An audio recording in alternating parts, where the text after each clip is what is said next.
학구엔조의 허철입니다. 네, 안녕하세요. 저는 김보은입니다. 오늘 웬일이에요? 굉장히 학구적으로 보여요. 안경 오늘 좀 쓰고 색달라 있으니까. 보이지 않나요? 그렇습니다. 근데 오늘 무슨 얘기 하시려고? 오늘 우리 몸 중에서 여러분도 궁금한 거 많지 않으세요? 뭐가 궁금한 게 많아요? 저는 뇌요. 네. 뇌. 뇌에 그렇습니다. 네. 이 우리가 사람이 보고 듣고 말하고 있는 모든 것이 뇌 안에서 이루어지는 거거든요. 그죠? 네, 맞아요. 그런 뇌에 관한 얘기예요? 맞습니다. 뇌 생각의 출현이란 책의 저자이시자 또 뇌과학 전문가이신 박문호 박사님 모셔보겠습니다. 이야, 어려운 시간 하셨네요. 예. 안녕하세요. 아유, 반갑습니다. 네. 1,400g의 우주, 현대과학의 미개척 분야 뇌. 최근 우리 사회에서 뇌의 비밀을 과학적으로 밝히는 뇌과학에 대한 관심이 뜨겁습니다. 인간의 능력을 개발하고 삶의 질을 좌우하는 핵심 요소로 뇌에 주목하고 있는데요. 이러한 뇌과학 열풍의 중심에 박문호 박사가 있습니다. 한국전자통신연구원의 책임 연구원인 그는 독서를 통해 뇌과학, 천체물리학, 양자역학에 대한 방대한 지식을 체계화해 우주와 자연, 뇌를 주제로 강연해 큰 반향을 일으켜왔는데요. 지난 2009년엔 그가 뇌과학에 대해 알기 쉽게 풀어쓴 뇌 생각의 출현이 발표되자마자 베스트셀러에 오르며 큰 사랑을 받았습니다.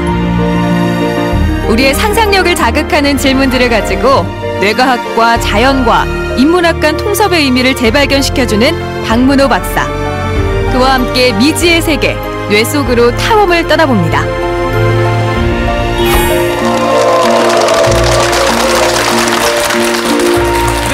저는 오늘 잘 됐다. 요즘 그렇지 않아도 제가 이 기억력이 자꾸 이게 떨어지고 있는 걸 느껴요. 스트레스를 많이 받다 보니까 그렇다라는 생각을 갖게 됐어요. 맞습니까? 장기적인 스트레스가 계속되면 1차적으로 설탕이나 단 걸 찾아요. 제가 그랬습니다. 예, 놀랍게도 그게 스트레스 양하고 단 걸 찾는 것이 정확히 비례를 해요. 그래서 제가 초콜릿을 자꾸 먹게 됐군요. 네. 그리고 이제 스트레스를 계속 받으면 해마, 기억을 만드는 해마 영역의 세포들이 죽어나요.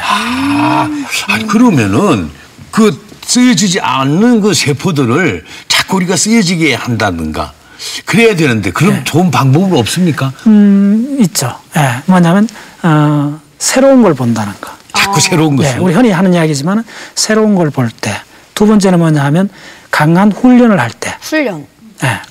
우리가 뭐 자전거를 배운다든지 뭐 기타를 배운다든지 외국어를 배운다든지 통째로 새로운 거지 않습니까? 네. 그러면 새로운 우리가 학습을 한다는 말은 뭐냐면 새로운 패턴의 신경들의 연결망이거든요.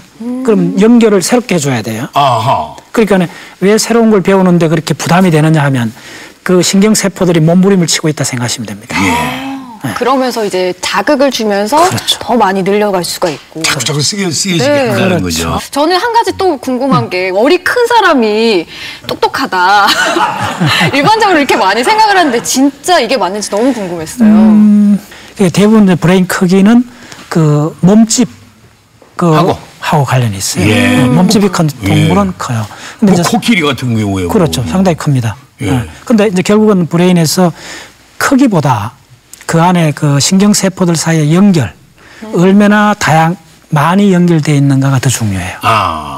굉장히 관심을 갖게 하는 부분이 어떻게 참 머리 좋은 아이로 만들까. 네. 예. 가장 많이 받는 질문인데, 네. 예. 감성을 풍부하게 해야 돼요. 감성이요?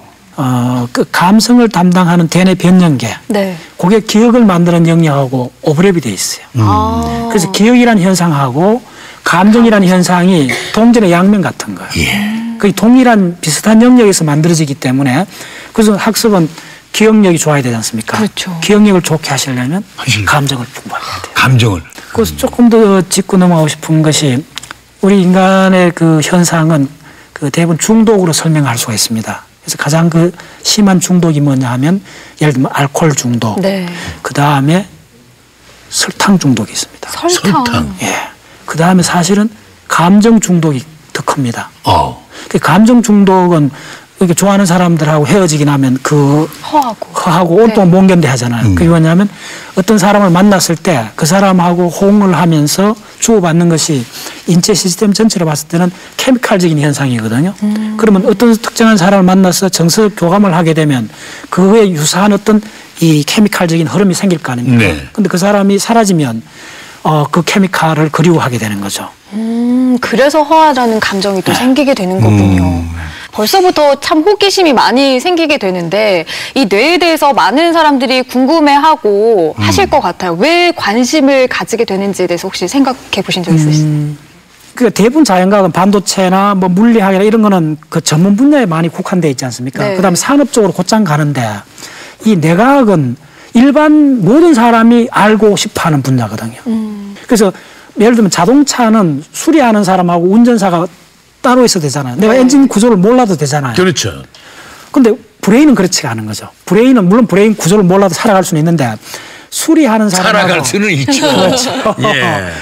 수리하는 사람하고 운전하는 사람이 동일한 실체거든요. 그렇죠. 브레인은. 그래서 내가 브레인 구조를 아는 순간 내 행동이 바뀌는 거죠. 통제도 할 수 있고. 그래서 이게 다른 분야하고 좀 달라요.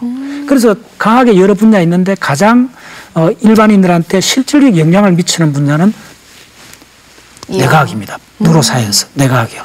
다양한 사람들 있지 않습니까? 네. 그렇게 다양한 사람들을 이해하는 방법이 여러 가지 있을 수 있는데 브레인의 그 감정이 어떻게 형성이 되고 느낌이 만들어지고 그 사람의 말하는 어투가 어떻게 형성되는가를 브레인을 이렇게 공부하면 어느 정도 짐작을 할 수가 있어요. 더 궁금해져요. 이 뇌의 구조에 대해서 박사님께서 캘린더를 통해서 좀 설명을 해주신다고 하셨는데 예, 구조를 좀 그림을 보면서 설명해 주시면 더 이해가 쉬울 것 좀 같아요. 준비해 왔는데 네. 그러니까 우리 인간 브레인 자체를 봐서는 알기가 상당히 어려워요. 그래서 제가 하는 공부 방법은 물고기에서부터 인간까지 지나가 길게는 한 5억 년쯤 되거든요. 그래서 5억 년 동안 물고기에서부터 파충류, 조류, 포유동물로 오기 모든 단계의 브레인들을 보면 명확해질 때가 많아요. 이걸 말씀드리면 쥐하고 고양이하고 사람의 브레인이거든요. 네. 보시면 이거 색깔로 칠해진 것은 1차 감각입니다. 시각, 청각, 체감각. 그리고 색깔로 아주 배경으로 있는 큰 영역들 있지 않습니까? 네. 지금 보셔야 될 핵심이 뭐냐면 쥐 같은 경우는 색깔로 칠한 감각이 이렇게 반 이상을 차지하지 않습니까? 네. 고양이쯤 되면 상당히 줄어들죠. 그러나 사람이 오면 1차 감각이 줄어들고 나머지 동일한 색깔로 많은 양이 표시되어 있죠. 네. 거의 한 70% 이상이 이 색깔이 뭐냐면 연합피질이랍니다. 감각 연합피질, 운동 연합피질이 뭘 하느냐 하면 개별 감각을 모으는 일을 합니다. 그래서 그게 어떤 이야기냐면 개나 고양이는 개별 감각에 반응할 뿐입니다. 사실은 그 연합피질이 많아져야만이 그 감각을 잘 모을 수가 있어요. 예를 들면 우리가 어떤 그 살구란 단어를 하면 침이 나오고 네. 노란 색깔이 떠오르고 그렇지 않습니까? 네. 근데 청각을 자극했는데 미각이 자극되고 시각에 노란 색깔이 얼렁거리고 네. 그게 뭐냐 하면 이 감각을 연합해서 그렇습니다. 짐승들은 어려워요. 그게. 예, 상당히 어려워요. 예. 그래서 특히 고양이나 개를 가만히 관찰해 보면 바깥에 소리가 들리면 주인한테 꼬리를 치다가도 휙 가잖아요. 가죠. 네. 단순하게. 단순하게 가죠. 예. 그래서 인간으로 진화하는 과정에서는 먼저 이 연합 피질이 많이 늘어나서 대략 200만 년 전에 DNA 피질이 한 2배 정도 늘어났습니다. 네. 그러면서 연합 피질이 하는 거는 뭐냐면 개별 감각을 모았던 거죠. 그래서 시각, 청각, 체감각이 모아지면서 하나의 대상이 출현하게 되는 거죠. 그래서 그 대상에다가 언어로서 레벨을 붙이는 거죠. 그러면서 우리가 기억이 폭발하게 되는 겁니다. 예. 언어가 왜 이렇게 중요하냐 하면 인간의 진화에 있어서 기억 용량을 아주 엄청나게 상상을 초월할 정도로 그래서 뭐 말 가벼운 애들이 거의 1000단어, 2000단어를 쓴다 그러잖아요. 그래서 언어를 쓰고 난 후부터는 인간은 리얼한 자연, 직접적 감각을 대하는 것이 아니고 브레인 속에서 생긴 세컨더, 그러니까 브레인 자체의 자극을 받게 되는 거죠. 그게 우리의 생각입니다. 네. 감각이 다 모아진 것이 언어거든요. 네. 예, 어떤 언어든지 사과를 딱 하면 시각적 사과가 떠오르고 맛이 맛도. 느껴지고 하지 않습니까? 그런 의미에서 전 인류는 언어를 쓰고 난 이후에 전 인류는 완벽한 공감각자가 됩니다. 언어는 완벽한 공감각이거든요. 그렇죠. 지금 책에서 말이죠. 네. 그 뇌와 우주를 연결했더군요. 네. 거기다 좀 설명을 거슬러 해주시죠. 가니까 우주까지 간 건가요? 아주 단순한 논리입니다. 간단히 보면 이렇습니다. 그러니까 우리가 브레인 안에서 일어나는 그 모든 거, 거의 모든 거, 우리가 생물로서 살아가는 모든 거는 전기작용이거든요. 그러니까 세포 내에는 물이 있어도 물 중성 상태가 아니고 전기를 띠게 돼 있어요.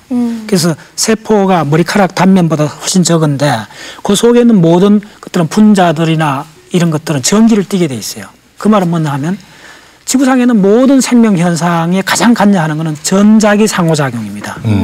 그다음에 이제 그 위로 올라가면 방사성 문제가 있지 않습니까? 핵 에너지 있지 않습니까? 그거는 강한 상호작용이라 그래요. 그럼 더 위에 올라가면 모든 물체는 아래로 떨어지지 않습니까? 이건 중력인 거죠. 그래서 무슨 이야기냐면 우주에는 4가지 힘이 있는 거예요. 네.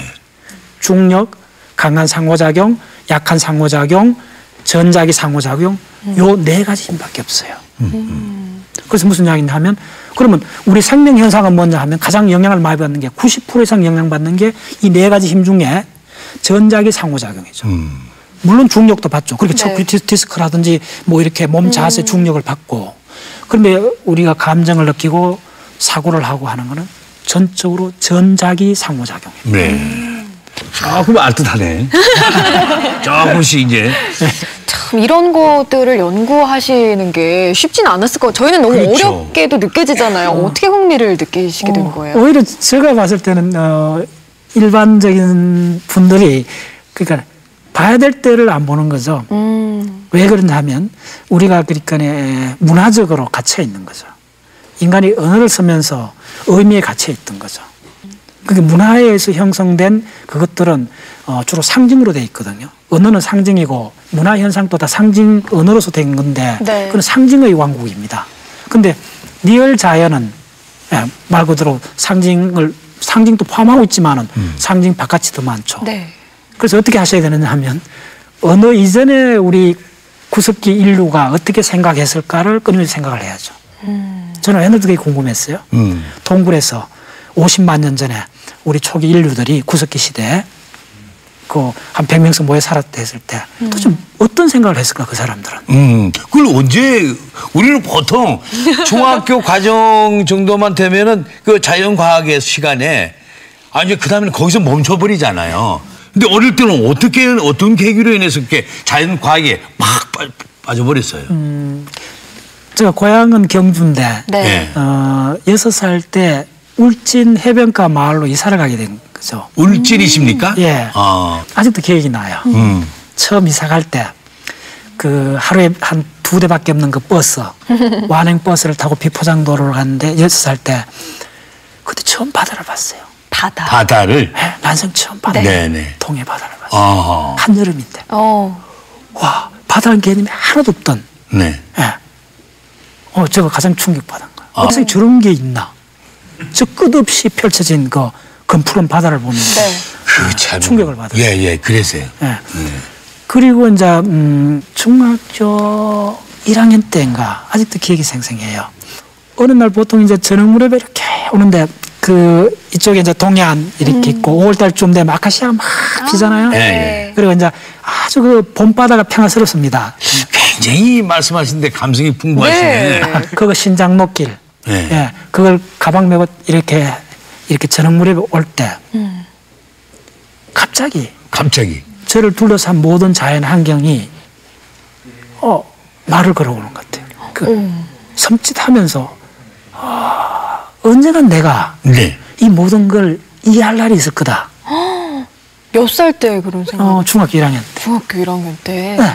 우리는 책을 덮는 순간에 우리는 책을 덮는 시절에 나이에 나가 놀고 그냥.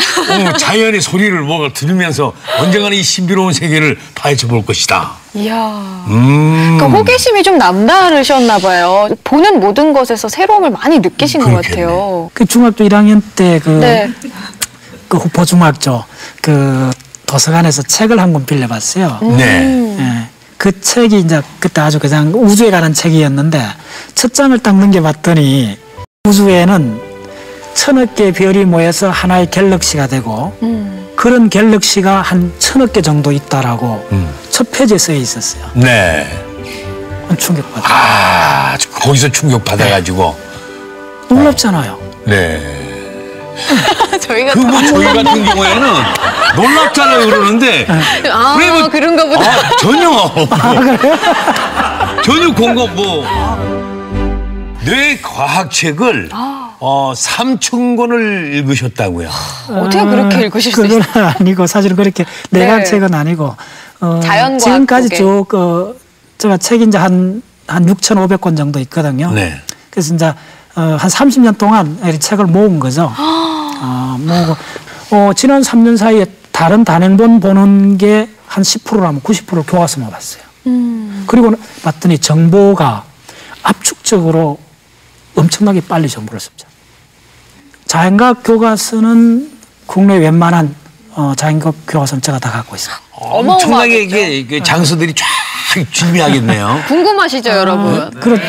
댁에 가보면은 서재에 꽉 차 있다고 하는데 저희가 일단 영상을 한번 준비해 봤거든요. 네. 얼마나 많은 책을 정말 가지고 계신지, 보고 계신지 화면으로 만나보겠습니다. 대전시 신성동. 이곳에 박문호 박사의 집이 있습니다. 예, 어서 오세요. 예, 반갑습니다. 예, 들었어요? 예, 예. 이쪽은 주로 단행본들이죠. 단행본들. 소문대로 집안은 거실부터 복도, 예. 심지어 안방에 이르기까지 책들로 가득한데요. 이쪽은 제가 이제 지난 5년 동안 주로 했던 책들인데. 박문호 박사의 손때가 묻은 책들, 대략 몇 권이나 될까요? 한 2년 전인가 보니까 한 6,000권 좀 되는데 한 6,500권쯤 될 거야 아마. 왜냐하면 지난 15년간을 매년 그 300만에서 400만 원 책값을 그렇게 책을 산 게 한 15년 됐거든. 부엌도 예외일 수 없습니다. 손 닿는 거리, 틈이 있는 곳이라면 어디든 책들이 차지하고 있는데요. 그냥 익숙해요, 이 공간이. 저도 또 좋아하고. 가구가 필요한데 또 없이 이렇게 지내다 보니까 괜찮아요. 예. 그런데 한눈에 봐도 어려운 책들이 많습니다. 물리학에서 양자역학, 미생물학 등등 이곳의 책들은 70%가 자연과학 책들이고요. 이들 중 대부분은 대학의 전공 서적들인데요. 도대체 우리가 지구상에서 이 인간으로 존재한다는 것이 도대체 어떤 의미인가가 궁금한 거잖아. 그래서 그 전체 과정을 자연과학 한 20개 분야의 자연과학을 동원해서 한번 공부를 해보겠다는 거죠. 박문호 박사는 평소 자연과학보다는 인문학 책을 많이 찾는 풍토에도 안타까움을 느꼈습니다. 엄밀한 과학의 눈으로 우주를 바라보고 사고한다면 융합의 시대에 세계를 보다 조화롭게 성찰할 수 있다고 믿기 때문이죠.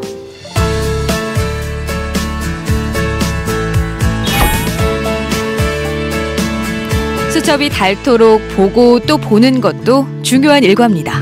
수첩의 핵심은 쓰는 데 있는 것이 아니고 보는 데 있어요. 자기가 기록한 수첩을 얼마나 자주 자기가 보느냐. 그래서 저는 수첩을 썼다고 하는 사람은 수첩이 잠시도 없으면 뭔가 찝찝할 정도로 편안하지 못한 상태가 돼야 돼요. 책 왔어요. 일상의 기쁨과 행복을 책에서 찾는 박문호 박사. 새 책을 받았을 때의 설렘과 기대감은 그에게 큰 활력소가 되는데요. 아내 또한 남편의 못 말리는 책사랑을 응원해주는 편입니다. 11,200원, 45,000원, 18,000원. 어제도 왔거든요. 어제도 왔는데 어제도 한 10만 원?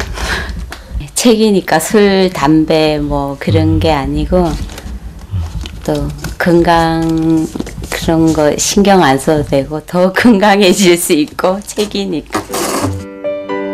박문호 박사는 시도 즐겨 읽습니다.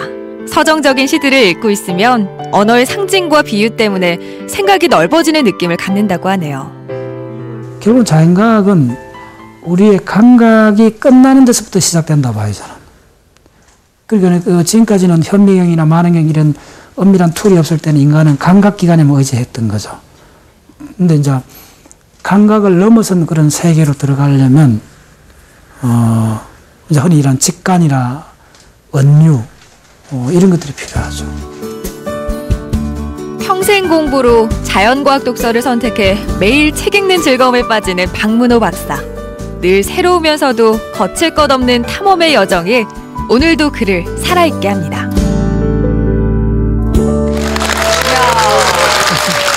야, 책이 뭐 방대한 책인데 빼곡하게 정말 책이 너무 많은데 정말 언제 다 읽으세요, 저 책을? 몇 시쯤 뭐 일찍 자니까. 예. 일찍 주무시면 몇 시에 기상하세요? 뭐 9시 자니까. 9시에 주무세요? 한 3, 4시에 기상하시겠네요. 뭐 그럴 때도 있고. 네. 그렇죠. 저하고 비슷하네요. 아, 그렇습니까? 네, 좋습니다. 그때부터 책 읽으시는 거예요? 선생님 같이 그렇게 새벽에 일어나시면 네. 한 달만 그러니까 그 시험 삼아 재미 삼아 네. 브레인이든 가장 어려운 거 뭐 양자역학이든지 주기율표든지 가장 어려운 걸 딱 하나를 정하고 어떻게 한번 도전해볼 계획 있으세요? 진짜 학교 다닐 때도 머리 쥐났던 얘기거든요. 그거. 됩니다. 예? 됩니다. 된답니다. 그러니까 그런 어려운 거 있잖아요. 탁 잡잖아요. 그럼 쫙 펼치잖아요. 네.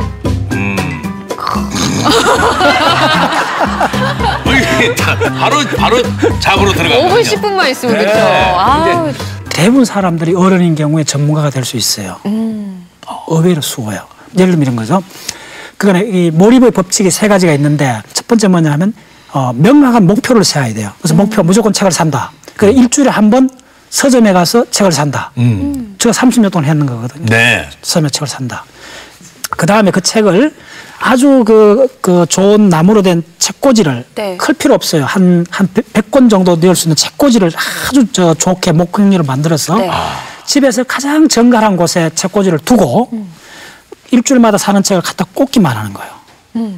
이 독서법의 예. 시작입니다. 예. 그럼 너무 신기해요. 보면 안 돼요, 책을 그때는. 보면 안 돼요? 예. 그리고 단지 매일 아침 일어나갖고 의례적으로 그 책을 꺼내서 가장 깨끗한 수건으로 그 책을 닦습니다. 애 키우는 것도 아니고 뭐죠, 이거는? 지금 몰입을 들어가는 길입니다. 예. 그러면 이거 읽고 싶죠. 그래도 읽으면 안 돼요, 그때는. 읽지 마십시오. 네. 그냥 닦아만 주세요. 닦아만 돼요. 네. 근데 뭔가 빠져드는 것 같아요, 이거 지금. 비싼 책이야. 이거 사실 처칠이 했던 이야기예요. 아, 처칠이. 그렇군요. 처칠이 어떻게 독서에 들어가느냐. 그분도 굉장히 세계적 독서가잖아요. 네. 처칠이 닭한 주다. 집에서 가장 깨끗한 곳에 딱 책꽂이를 두고 네. 책을 꼽는 거예요. 그럼 일주일, 한 달, 석 달만 지나면 책이 쌓이는 게 보이잖아요. 네. 눈으로 바뀌어갈 때 우리가 변화가 돼요. 그때까지 안 봐도 돼요. 책. 자기가 모르게. 예. 그러면서 종교의식을 행하면 돼요. 매일 아침에 일어나 맨 처음 하는 일을 책을 닦는 걸로 시작을 하는 거예요. 그러면서 마음속으로 내가 언젠가는 이 책에 있는 내용을 다 이해할 날이 올 거다. 그리고 그 다음 되면 책이 말을 붙여와요. 나 좀 봐줘요. 그렇죠. 이렇게 해서 습관이 안 바뀐 사람이 있으면 제가 네. 책 하나 더 사드려요. 네, 할 수 있어요. 그래서 자기가 살고 있는 공간 전체를 책으로 에워 사버리는 거예요. 그렇습니다. 다른 거 아무도 못 보게 네. 책으로 에워 사고 거기서 감옥에 들어가는 거예요. 그래서 왜 감옥에서 넬슨 만델라나 우리 김대중 대통령 같은 그런 분들이 왜 감옥에서 그렇게 되느냐 하면요. 바로 그겁니다. 아마 역설적이긴 하지만은 가장 좋은 공부하는 거. 근데 아무 책이나 채울 수는 없잖아요. 어떤 책을 선정하는 게 좋아요? 맞습니다. 거기 2단계 있는데 네. 저도 이제 처음에 그 대학부터는 그 단행본을 그냥 랜덤하게 내가 좋아하는 책, 불교 책이나 철학 책 다 읽어봤어요. 네. 읽다가 유학 갔다 와서부터는 딱 계산을 해보니까요. 내가 이렇게 아무거나 이렇게 안 되겠다. 진짜 죽기 전에 이렇게 해야 되는 걸 역산을 해봤더니 지금부터 독서를 계획적으로 해야 되겠다.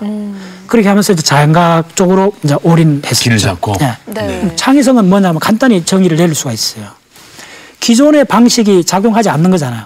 해결 못 하잖아요. 기존의 방식대로 해결 못 했다는 말은 뭐냐면 그 사람의 기억을 지금 들어오는 이 문제를 해결하기 위해서 그 조합하는 방식이 옛날 방식으로 했더니 안 된다는 그 말이에요. 설 수 있는 거는 기억밖에 없어요, 일단. 네. 그렇죠. 근데 달라지는 거는 뭐냐 하면 문제를 못 풀었다는 말은 뭐냐면 기억의 조합이 옛날 방식으로 했더니 동작하지 않은 거예요. 지금 문제에 대해서.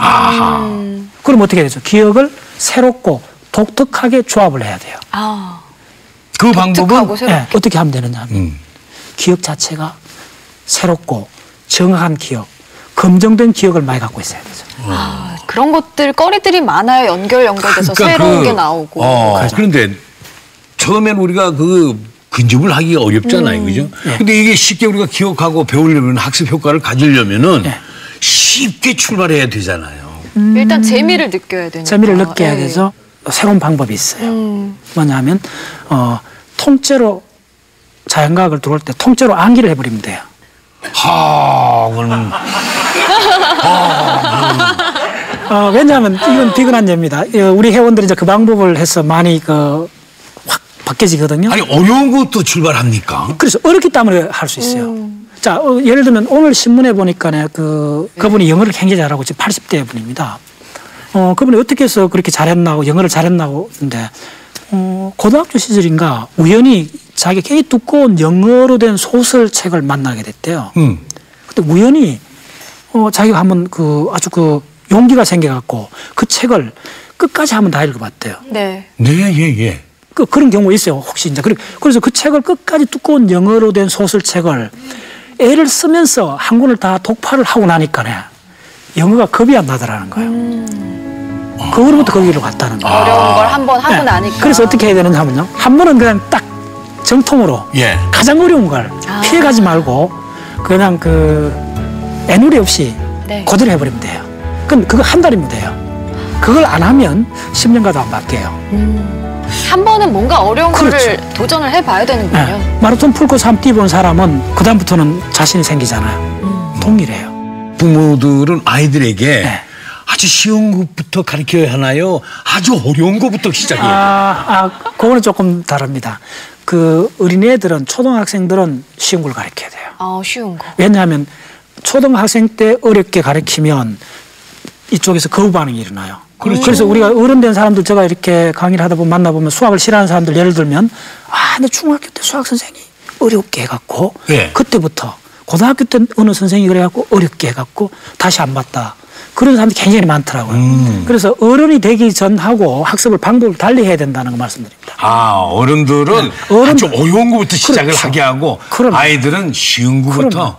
왜냐하면 어른이 되면 우리가 본질적으로 추상적 사고를 많이 하지 않습니까? 예를 들면 뭐 정치 이야기나 종교 이야기는 다 추상적 사고거든요.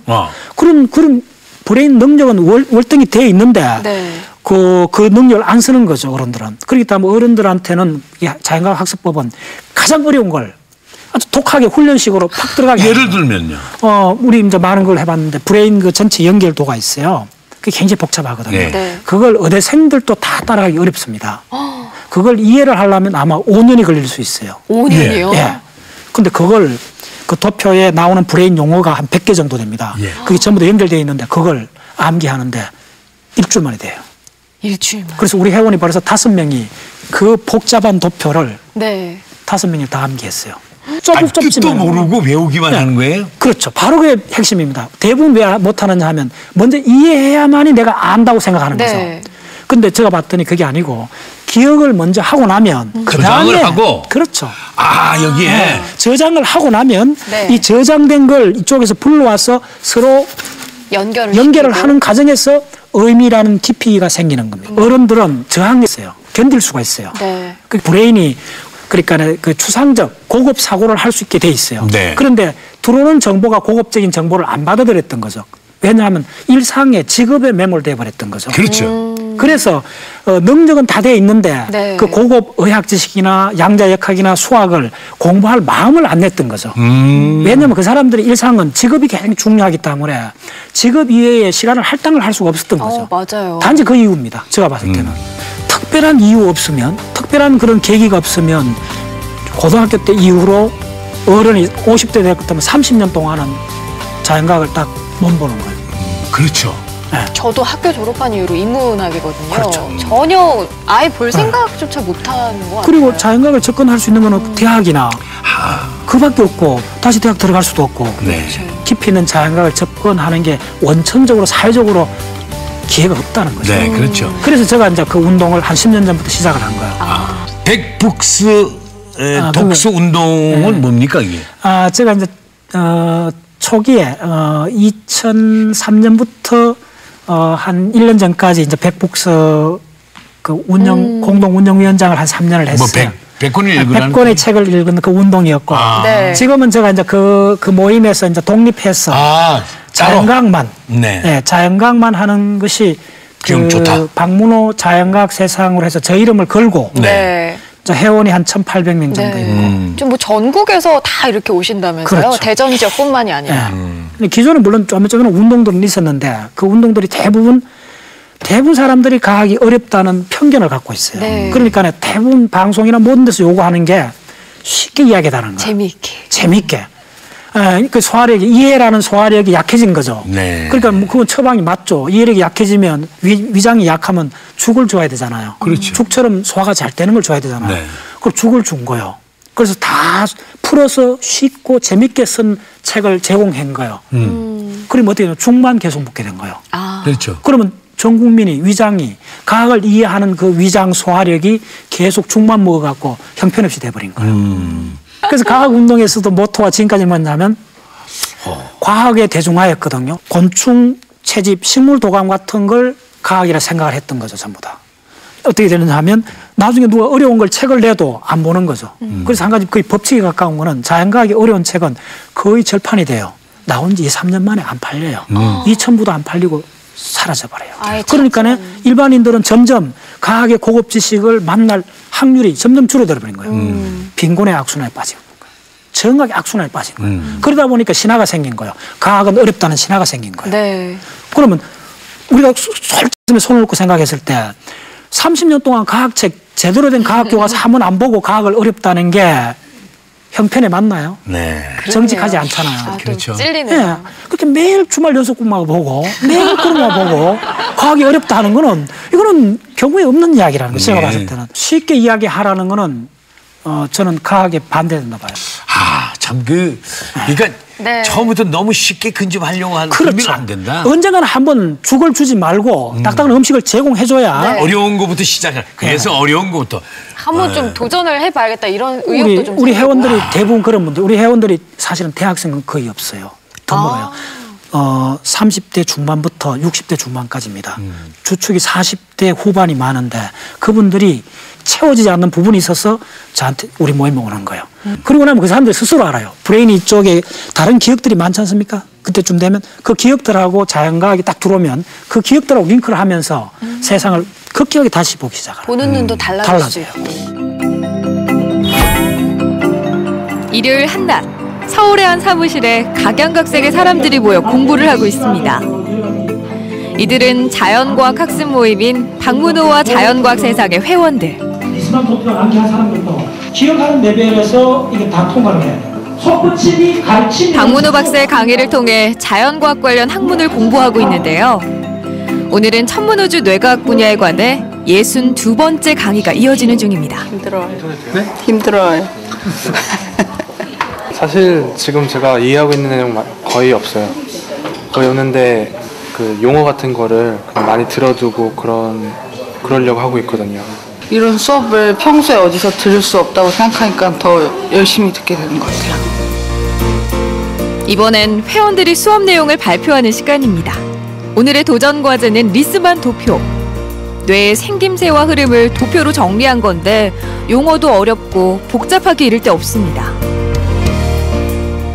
이렇게 해서 카리즈마틱 무대 디자인 일을 하는 김수현 씨. 곡비의 카베뉴라 인체까지 넓은 영역으로는 시스템이라고 합니다. 막힘없이 성공적으로 발표를 마칩니다.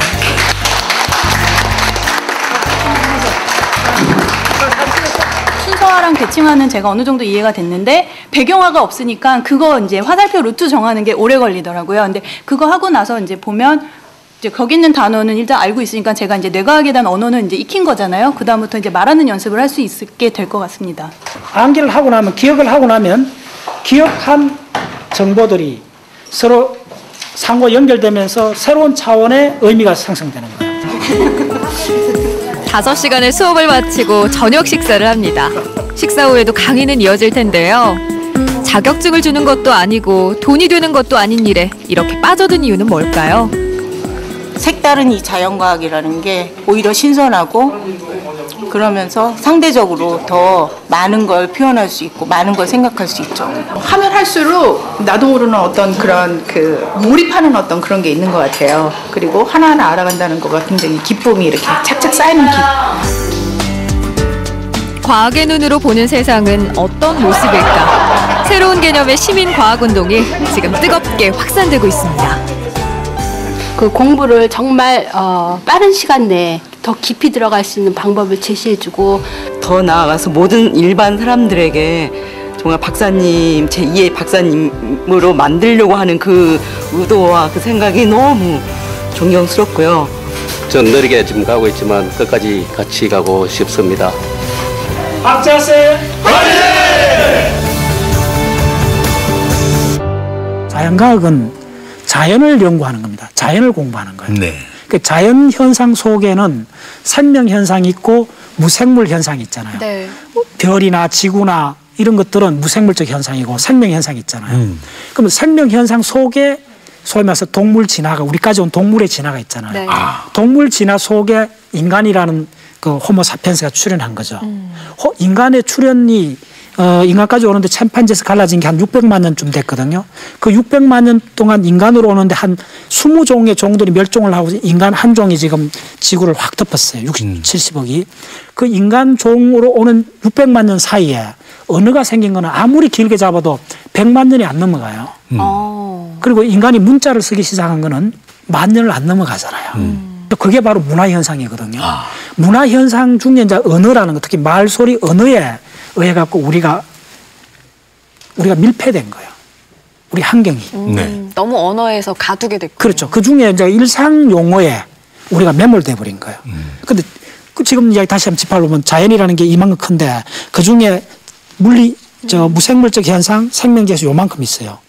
1%도 안 되는 게 생명현상이라 볼 수 있어요. 물론 우리한테 중요하지만. 그 다음에 그 1%밖에 안 되는 거에 1%도 안 되는 게 언어라는 현상이에요.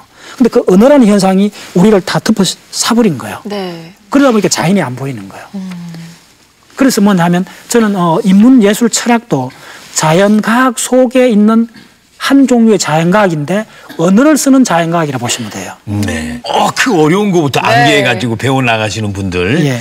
그분들 가운데서 앞에 몇 분이 계신데 예.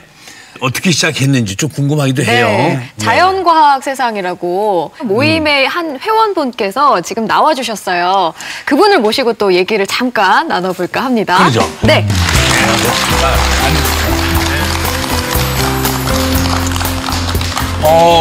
어떻게 시작하시게 됐어요? 예, 제 직업하고 이 연관이 있는데요. 직업이요? 예. 왜?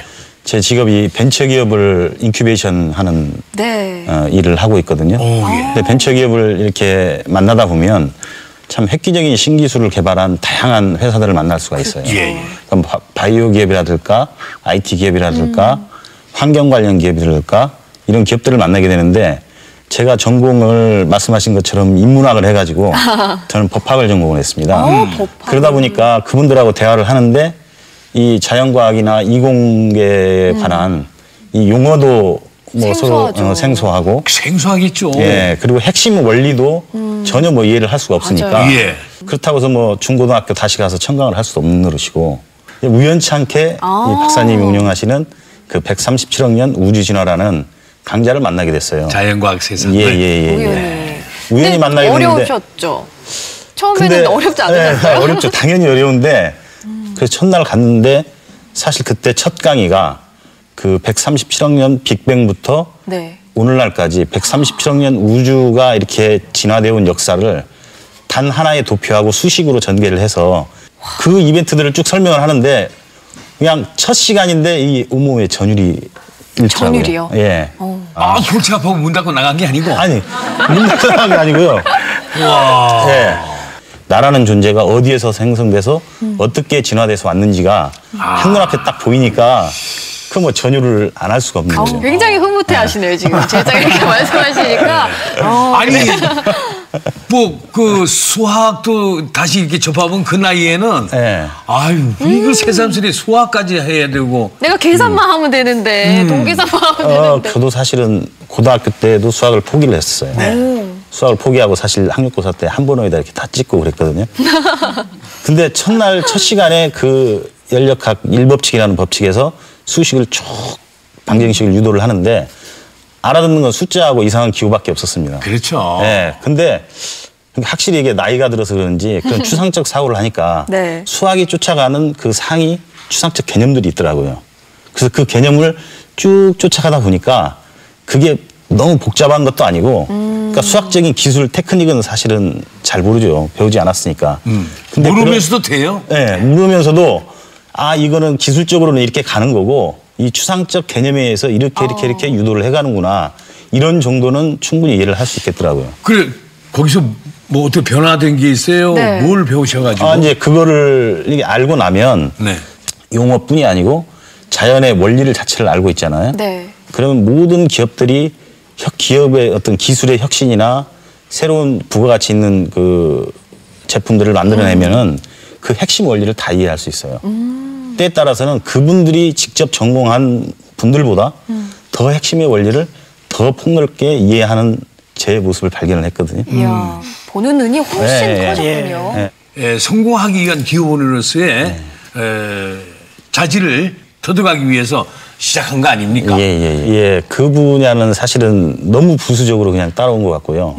정말 핵심적으로 이해한 거는 그 우주 진화의 역사를 쭉 보다 보면 인간이 지구에서 인간으로 특히 태어난 이 생명체로 태어난 게 얼마나 신비롭고 행운이고 행복한 일인지 그러니까 매 순간 그 인간으로 태어나서 우주와 자연을 매 순간 느끼고 관찰하고 진짜 이렇게 감동을 느낄 수 있다는 게 신비롭고 경이롭고 매 순간 그걸 느낍니다. 그러면 행복은 뭐 당연하게 따라오는 거고요. 저희 단체에 온 사람들이 그냥 우스개 이야기로 이거 뭐 신흥 종교 비슷한 거 아니냐 그렇게까지 이야기를 하는 사람들이 있어요. 과학인데 이게. 네, 맞아요. 사소한 그런 행복까지 자연과학의 힘이 정말 대단하네요. 제자분 말씀 들어보니까 앞으로 많은 분들이 좀 더 전파하고 배워야겠어요. 그렇죠? 고맙습니다. 나와주셔서 고맙습니다.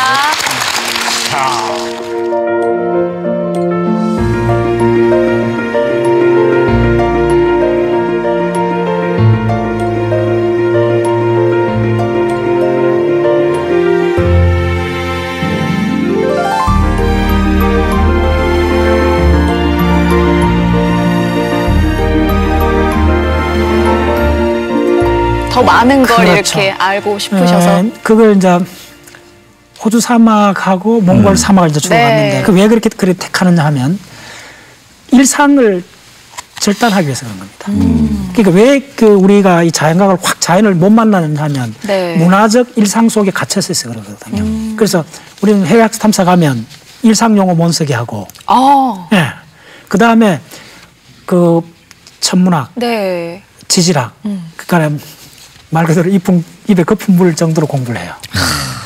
그 공부를 하시면서 또 직접 눈으로 많이 보시잖아요. 특히 서우주에서 그 밤하늘을 가장 완벽하게 볼 수 있는 게 그쪽이라고 하셔서. 그렇죠. 내가 행성 지구에 있다는 걸 느끼죠. 우주에서 내 위치가 된 걸 한번 느껴보는 거죠. 실제로 호주 서부 사막에 가보면 저녁 아마 8시쯤입니다. 사막의 저녁은 갑자기 엄습해와요. 덮쳐와요.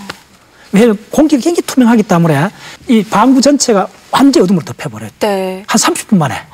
막 서둘러 갖고 컵라면을 끌려갖고 컵라면을 훌훌 먹고 있는데 어두워지니까 빨리 먹고 있는데 옆구리가 이상해. 옆구리가 거전해. 또 봤더니 은하수가 여기까지 내려와 있네. 와. 너무 신기해요. 아니 진짜 영화 속에만 보던 그런 모습이 이렇게 딱 내가 체험을 하면은 그러고 나서는 정말 모든 게 달라 보일 것 같아요. 그러니까 어떤 문화적 단절을 느껴요. 컵라면이라는 지극히 우리 일상적인 거가 툭 돌아봤더니 바로 옆구리 옆에 은하수가 보이는 거예요. 이때 그 충격을 받는 거예요. 정말. 탐사할 때 같이 좀 갔습니다. 예, 좋습니다. 정말. 야, 앞으로의 그 우리 박사님 꿈이 있으시다면? 계속 해야죠. 무슨 이야기냐 하면 자연과학 한 5개 분야에 박사학위에 준하는 공부를 하고 싶어요. 만약에 50살 같으면 80까지 독서를 한다면 30년을 독서를 할 수 있지 않습니까? 그럼 코스웍이라고 해서 박사학위 코스웍이 5년이 안 걸립니다. 그래서 5개 분야를 30년 동안 박사학위에 준하는 공부를 할 수가 있어요. 네. 근데 그게 무슨 의미가 있느냐? 좀 다른 건 별로 의미가 없어요. 다 사라지잖아요. 사라지기 전에 내가 이 행성 지구에 왜 왔는지 알고는 가야 되잖아요. 한번 이 땅에 사람으로 태어났으면 한번 큰 욕심을 한번 내보고 싶잖아요. 아, 그 전체를 한번 알고 싶은. 네. 아, 사람으로 태어나서 큰 욕심을 한번 내고. 맞아요. 이 박사님 말씀대로 한다면은 우리 인생의 후반기가 참 멋지게 장식되지 않을까. 네. 좀 그렇게 생각이 드네요. 맞습니다. 그리고 이제 진짜 저도 자연과학에 더 눈을 좀 떠야겠다. 좀 더 관심을 가지고 공부해 봐야겠다. 이런 생각도 많이 들었습니다. 근데 보은 씨도 오늘 많이 공부했네요. 그러니까요. 조금 생각이 그래도 바뀌었어요. 그렇습니까? 네. 자, 오늘 어차피 토크 엔조이는 여기서 또 인사드릴까 합니다. 네. 오늘 귀한 시간 내주셔서 감사합니다. 고맙습니다. 네.